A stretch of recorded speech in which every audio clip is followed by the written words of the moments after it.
Assalamualaikum warahmatullahi wabarakatuh. Selamat siang anak-anak. Hari ini kita masuk materi baru yaitu pecahan.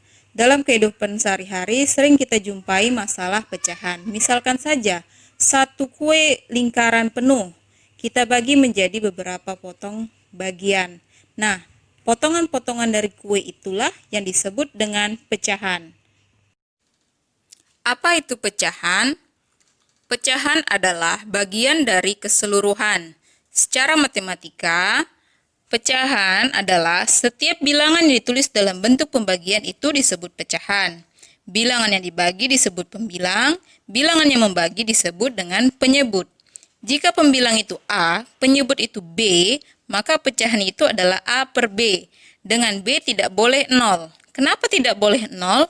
Kalau B sama dengan 0, maka pecahan itu tidak ada nilainya atau tidak terdefinisi. Sebenarnya pecahan sudah kita pelajari waktu SD. Yuk kita ingat-ingat lagi. Perhatikan dua gambar berikut. Perhatikan gambar yang sebelah kiri. Ada 4 bagian, kemudian ada satu bagian yang diarsir warna merah.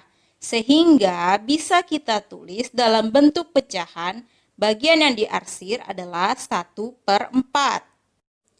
Sekarang perhatikan gambar yang sebelah kanan. Ada 11 bagian dan 5 bagian yang diarsir. Maka bagian yang diarsir kita dapat tuliskan menjadi 5/11. 1 dan 5 adalah pembilang.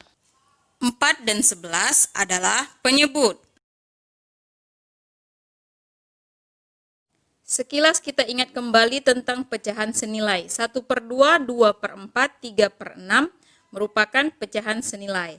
Pecahan A per B dikatakan senilai dengan C per D jika A kali D itu sama dengan C kali B. Kemudian pada pecahan juga berlaku sifat komutatif, asosiatif, dan distributif. Dan pecahan senilai ini sudah kalian pelajari lebih jauhnya ketika SD. Jadi saya hanya sekedar mengingatkan kembali ya.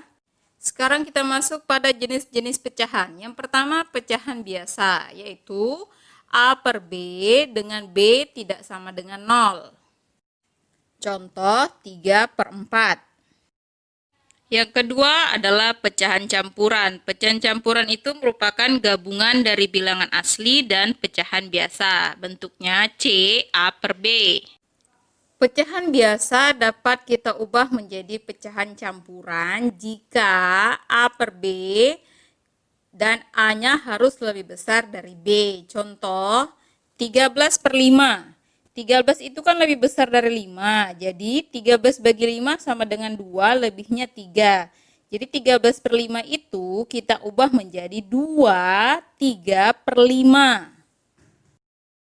Yang ketiga adalah pecahan desimal, yaitu hasil bagi pembilang dan penyebut yang ditulis dalam bentuk koma.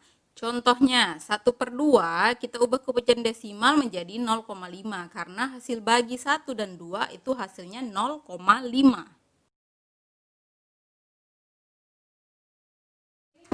Yang keempat yaitu persen atau per 100.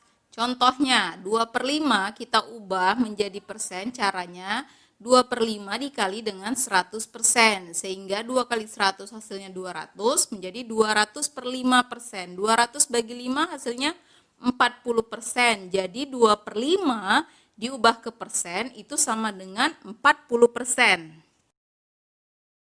Sekarang kita masuk bagian membandingkan pecahan.